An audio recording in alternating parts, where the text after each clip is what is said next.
Le général de Gaulle, tout le monde le connaît, tout le monde sait qu'il a appelé à la résistance, donc c'est l'homme du 18 juin.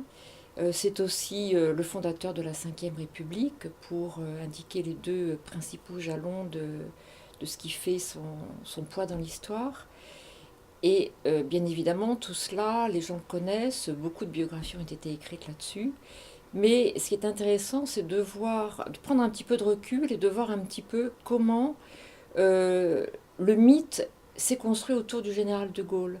C'est-à-dire qu'effectivement, il y a un personnage mythique qui est né pendant la guerre, que l'on ne voyait pas, que l'on entendait mais que l'on ne voyait pas, mais qui s'est progressivement dévoilé.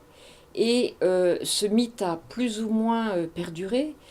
Ce qui est intéressant de noter, c'est que quand il est devenu le président de la République, euh, il a suscité évidemment toujours des passions et toujours des oppositions, et des oppositions non moins passionnelles d'ailleurs.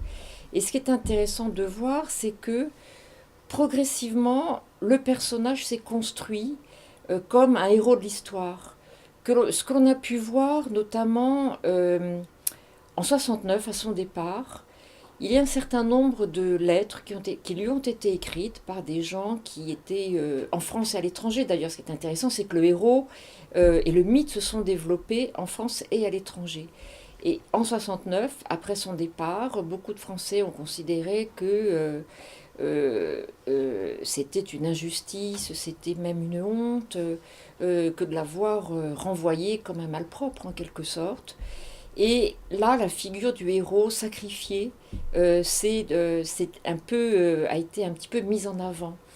Ce mythe s'est encore renforcé un an plus tard à sa mort, après le 9 novembre 1970, où là, on voit que des opposants d'hier ont un petit peu infléchi leur discours sur l'œuvre du général de Gaulle. Et la France qui aime les commémorations et montre justement que ces commémorations sont des jalons de la construction du mythe de Gaulle. On le voit notamment à chaque anniversaire, notamment un temps fort a été celui de 90, 1990, qui marquait le centenaire de la naissance du général, le cinquantenaire de l'appel du 18 juin. Et là aussi, on voit que les sondages montrent bien que le général de Gaulle est devenu la principale personne de l'histoire de France. Bien avant Louis XIV, bien avant Napoléon Ier, bien avant Henri IV. C'est un personnage qui est devenu aussi, qui a été très haut placé dans le palmarès international. Il est dans les premières personnalités du monde. Le général de Gaulle a eu une véritable passion de la France.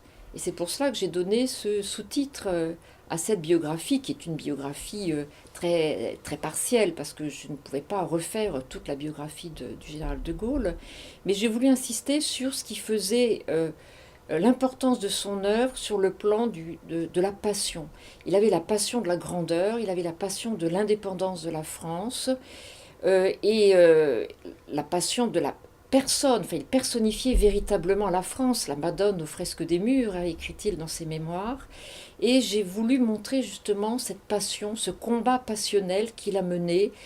euh, Déjà, même pendant la Première Guerre mondiale, on voit à travers ses correspondances, il se pose des questions sur le commandement militaire, il se pose des questions sur le régime parlementaire. Cette passion de l'armée et de la modernisation de l'armée et son combat qu'il accompagne avec sa volonté de développer une armée de chars, hein, un corps de blindés, qui a été l'objet d'écrits, de combats très importants dans les années 30 et jusqu'à la guerre. Combat pour l'indépendance, évidemment, j'ai évoqué tout à l'heure la résistance, l'appel du 18 juin, la France libre, la résistance. Combat pour une république qui ne soit pas une république parlementaire, qui pour lui avait failli depuis la Première Guerre mondiale, je viens de le mentionner. Il y a la construction de la Ve République, l'indépendance de la France, la grandeur de la France, qu'il met en avant justement dans la seconde partie de ses mémoires, c'est-à-dire les mémoires d'espoir. Donc au fond, cette passion qu'il a toujours habitée, est une façon de montrer la légitimité du général de Gaulle et sa place dans le panthéon de la France et même le panthéon mondial. De Gaulle est à la fois un héros, un mythe, mais en même temps une référence. C'est-à-dire que bon, tout le monde connaît la citation, tout le monde a été et ou sera gaulliste, et c'est vrai qu'on voit De Gaulle utiliser un petit peu comme une personnalité tutélaire de tous les hommes politiques, tout parti confondu. C'est une figure qui n'appartient pas au seul gaulliste qui n'existe plus en tant que tel, mais qui appartient véritablement au patrimoine national.